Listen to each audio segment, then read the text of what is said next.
नमस्कार, आज आपण बनवत आहे मठ्ठ्याचं प्रीमिक्स। तर या प्रीमिक्ससाठी आपण 1 वाटीभर घेतला आहे पुदिना, 2 हिरव्या मिरच्या टाकल्या, तुम्ही स्किप करू शकता। त्यानंतर 1 वाटीभर घेतला आहे आपण कोथिंबीर, त्यानंतर आपण मीठ घेतलं आहे, चांगले 2 वाट्या साखर घ्यायची आणि 1 चम्मचभर काळं मीठ घ्यायचं आहे। ते छानपैकी ब्लेंड करून घ्यायचं आहे मिक्सरमधून आणि नंतर आपल्याला ते एका कोरड्या भांड्यामध्ये स्टोअर करून ठेवायचं आहे। हे आपलं प्रीमिक्स तयार आहे।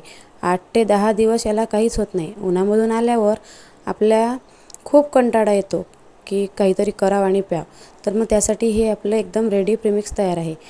फक्त दही घ्यायचं आहे आणि त्यामध्ये रई छानपैकी फिरवून घ्यायची आहे। नंतर आपण त्यामध्ये थंडगार असं माठातलं पाणी वापरणार आहोत। तुम्हाला जर जास्त थंड पाहिजे असेल तर तुम्ही फ्रीजचं पाणी किंवा बर्फही या ठिकाणी वापरू शकता। नंतर पाणी टाकल्यानंतर आपण एका ग्लासासाठी अर्धा ते पाऊण चम्मच प्रीमिक्स या ठिकाणी पुरेसं होतं।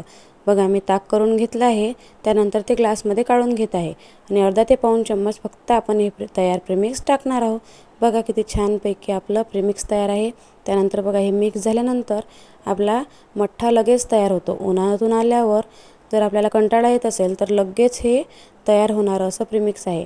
मुलांना, छोट्यांना, मोठ्यांना सर्वांना आवडणारा हा मठ्ठा या ठिकाणी तयार आहे। थोडीशी खारी बुंदी टाकून पुदिन्याचा शेंडा एका साईडला लावून घेऊ, म्हणजे मुलांनाही आवडेल आणि उन्हातून आल्यानंतर थंडगार असा मठ्ठा तयार आहे। व्हिडिओ आवडल्यास लाईक करा, कमेंट करा, शेअर करा आणि सबस्क्राईब करा माझ्या चॅनलला। थँक्यू। हॅपी समर।